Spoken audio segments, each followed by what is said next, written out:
Ladies and gentlemen, please welcome Musical America's Musician of the Year, Riccardo Muti.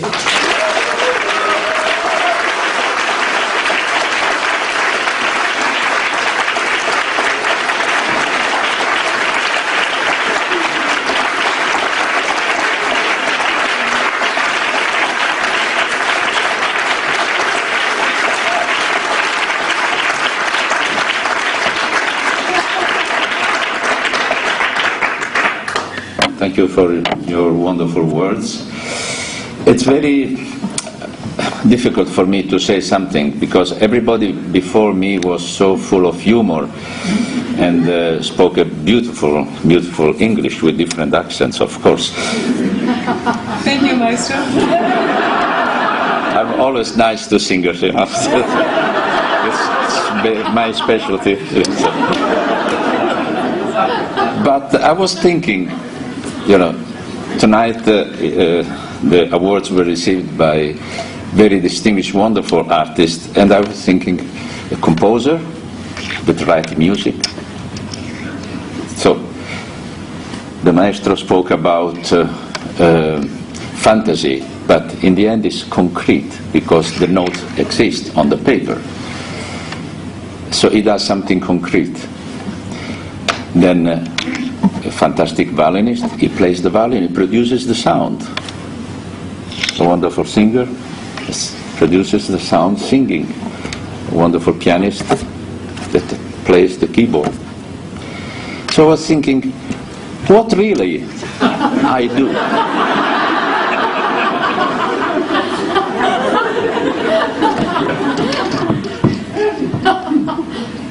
So I was starting to become depressed. Because I've wasted the entire life. So doing. But then, as I said to Peter Davis, a phrase came to my mind. My teacher, I had great teachers in Italy, great teachers. And my teacher of conducting was Antonino Votto. He was the first assistant of Toscanini in the 20s in La Scala, the golden period of La Scala, and you can find many of his records with Callas, Tebaldi, etc. And he was the teacher of conducting in Milano, in the Conservatory of Milano. And coming from the Toscanini school, he was very basic, to the point. So when we asked questions about how to do this or how to do that, he always said, why you worry? You don't have to play. Just do this, something will happen.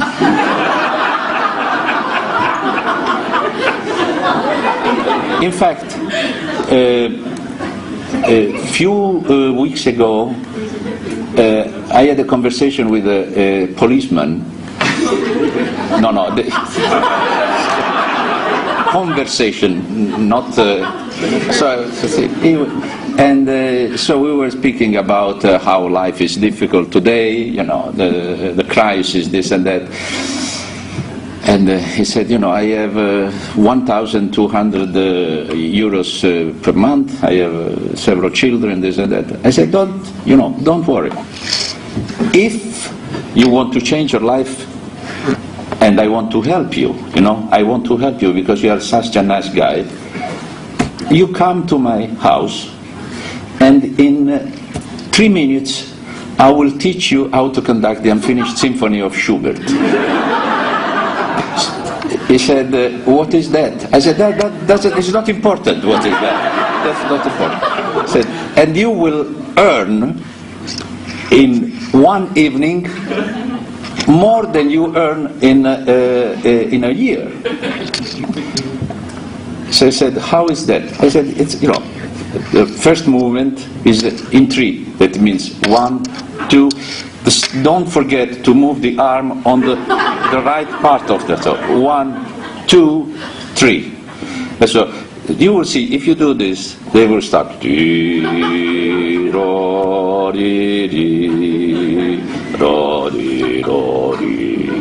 And keep going, don't stop, keep going.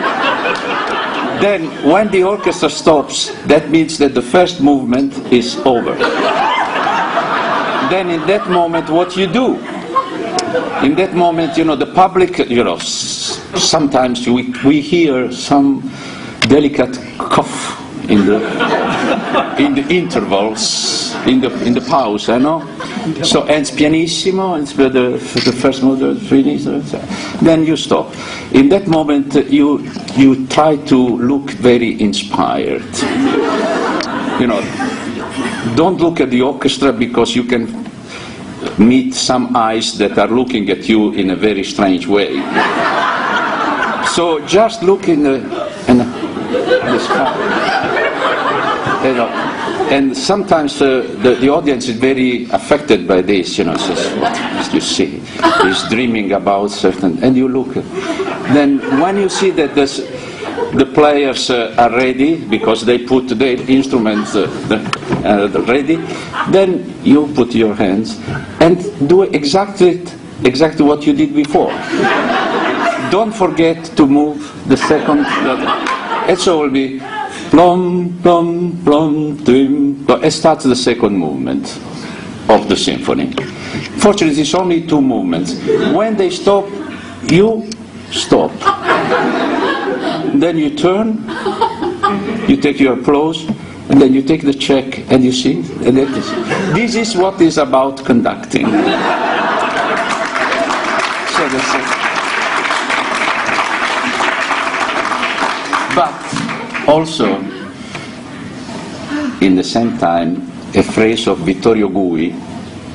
Vittorio Gui was the famous founder of the Maggio Musicale in Florence.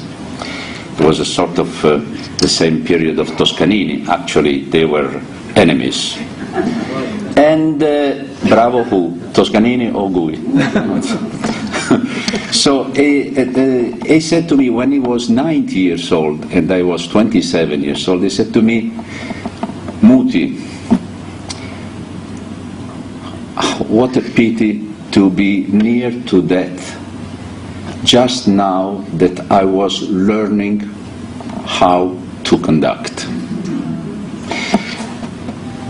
He meant not to beat time, but to get from the souls of the musicians the music, the feelings, not the notes. The notes are the concrete expressions of the feelings. And that is something that makes the conducting the most difficult profession in the world. Because we have an idea that has to be expressed through the arms and then has to go through the instruments that are played by the fingers or the mouth of players and go to the public. So it's too long way. To beat time is very easy. Anybody can do. Anybody. To make music is very, very difficult. Now everybody is thinking in this room, what do you think is, what is your position? Which part? I think that I'm in the middle of the road. And I'm sure that I will never get to the other part of the river, because behind the notes lies the infinite. That means God. And we are too small in front of God.